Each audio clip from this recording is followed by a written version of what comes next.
আরশ খান ও নবাগত ফারিয়া রহমান পারুর অসাধারণ খুব সুন্দর একটি রোমান্টিক নাটক 'শুধু তুমি আমার'। আমার কাছে খুব দারুণ লেগেছে। এনটিভি ইউটিউব চ্যানেলে ইতিমধ্যে নাটকটি ৩ দিন আগে আপলোড করা হয়েছে। যদিও আমি একটু পরে আপনাদেরকে এই নাটকের বিস্তারিত জানাচ্ছি। তবে নাটকটি কিন্তু আসলে বেশ ভালো এবং emotional, high resolution emotional close up shot ব্যবহার করে নাটকটি খুব সুন্দর করে তৈরি করা হয়েছে।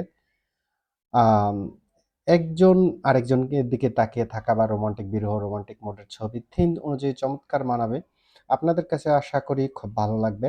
আম নাটকটিতে তো বলেছি নবাগত স ফারিয়া রহমান পারু এটাতে অভিনয় করেছে। আমার কাছে রোমান্টিক নাটক হিসেবে খুব দুর্দান্ত লেগেছে। তবে আমি ভেবেছিলাম যে শেষ দিকে তাদের বিরহ না চলে একটি রোমান্টিক একটা দৃশ্য মানে মিলন হবে, সেটি হয়নি। তারপরও উম নাটকের কনসেপ্ট অনুযায়ী তৈরি করা আ মাহবুবুর রহমান বান্নার নাটক অসাধারণ হয়েছে। আপনারাও দেখতে পারেন।